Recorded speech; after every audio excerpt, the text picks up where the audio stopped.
Now, did the leader of Westminster City Council announce his resignation at the weekend because of the continuing row over proposed parking charges? Colin Barrow says not. He says he was going to resign anyway. But with plans to increase the cost and hours of parking charges now being challenged in court, opposition councillors have a very different view. Last August, Westminster Council announced plans to introduce new charges on evenings and at the weekend. But the proposals were met with fierce opposition, and over 15,000 West End workers and residents united to sign petitions. In December, the council was forced to temporarily abandon off-peak parking charges after a High Court ruling in favour of local businesses. And as you can see, the Conservative MP for Westminster is Mark Field. He's here with me now. Good evening, Ben.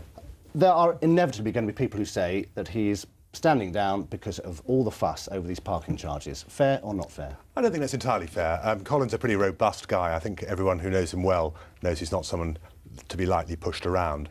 The reality was, having had this stay of execution on the parking charges, in other words, until after the Olympics and Paralympics, I think he probably took the view that now would be quite a good time to go. He had done what he wanted to do in relation to the tri-borough arrangements, the arrangements of cooperation between Westminster, Hammersmith and Fulham and Kensington and Chelsea. Done tremendous work, actually, in relation to a whole lot of family welfare policies that Westminster has really become a trendsetter throughout the UK on. But I can understand why some people look upon this as being some sort of conspiracy and thinking he was forced out. I don't think that's the case. Well, he would argue, and he does argue, that he's done his bit for Westminster. He's made some changes. But the principle behind these parking charges appears to be that it will be good for businesses, residents and visitors.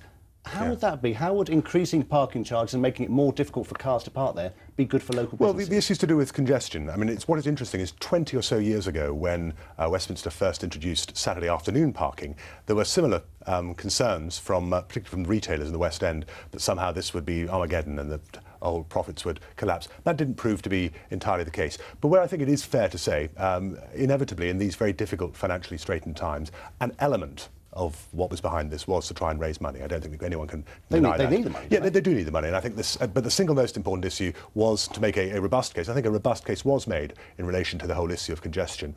But I'm afraid the public at large, and particularly a lot of the businesses, with who had quite a lot of sympathy, to be honest, a lot of those businesses in the West End took the view this was just a money-raising enterprise. So I think it was right that it was put on the back burner. The reality, I think, now is that whoever succeeds Colin as leader of the council is not, I think, going to revisit this. It's something of a toxic issue, and I think we can now draw a fair line over this particular charge. You use the phrase back burner, but you think actually it's burnt out. It's not going to come back. I think so. I mean, I think, as I say, it's not for me to be interfering or intervening with matters for Westminster City Council in the same way as I wouldn't expect them to intervene with my issues as their local MP. But I think the reality is we now know this is a little bit too hot to handle. Once the Olympics is gone, we'll have to find other ways of raising money. And this is the issue that obviously will face all of us as Westminster residents and council taxpayers, but also all of the local businesses. For the quality of services that we have in Westminster to survive, we will need to get that money through the door. All right, Mark Field, thank you very much for your time. Thank you.